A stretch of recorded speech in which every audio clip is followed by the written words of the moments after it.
Better than to push dubious political news angles for political gain. He lost his job doing that several years ago. Nevertheless, last Friday he went on another cable channel to compare the events of last fall's election to the war against Japan somehow. Watch.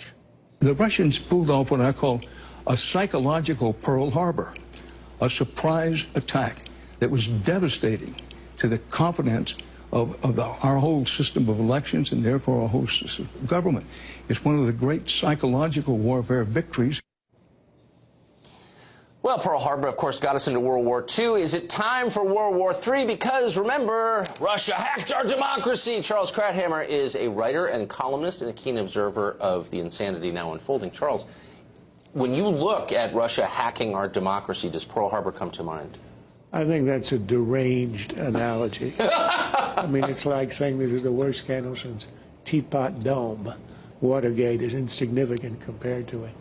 Look, so far, and Lordy, I am not a Trump apologist. So far, that's true. I can vouch for that. I love the word Lordy. I mean, I do too. I'm going to adopt it from my own. I mean, so far, it starts with the charge the Russians have interfered in our election. In the Comey hearing, people got all incredibly sanctimonious about that.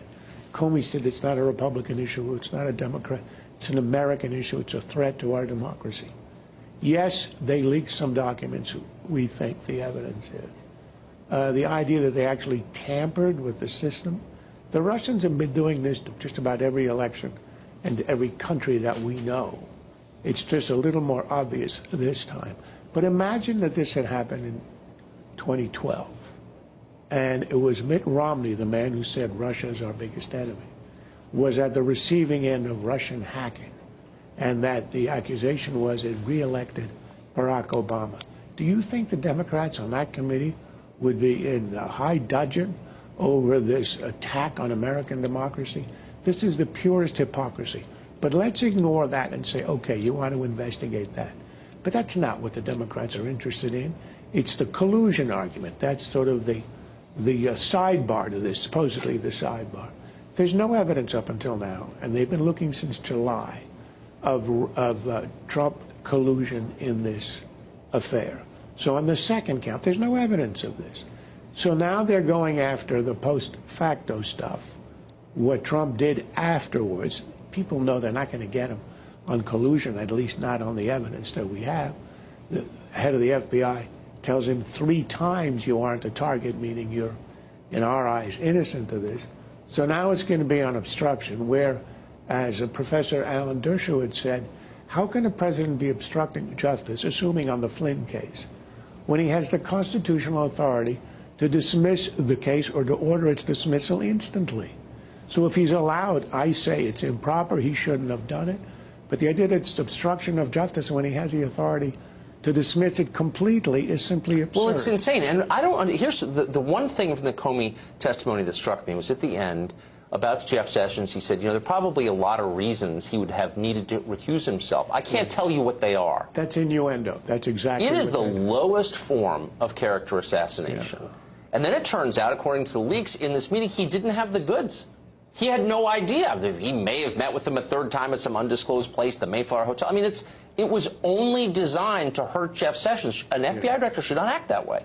Comey, I think Trump had a really bad day on the day of the Comey testimony. I think Comey had a really bad day as well. The idea that he was sort of sainted by the Democrats was sort of shocking and revolting. There's a guy who admitted to being cowardly in the face of instructions from Loretta Lynch, to being cowardly when supposedly he was being improperly influenced by the president, by not going to the authorities if he thought there was obstruction going on, instead putting it in a memo, sticking it in a box, and holding it as protection. These are not very honorable things to do. So I thought he came out diminished as well. But now... So that we are now on like the 3rd branch of this attempt to bring down Trump. The collusion, which is not there, the obstruction, which is not there. So now they're going to go after Sessions on what? What's the charge? It's not even clear that he brushed shoulders with someone whose job it is to meet U.S. Senator. I mean, it's a witch hunt at this point, in my view. Charles, thanks for joining us. My pleasure.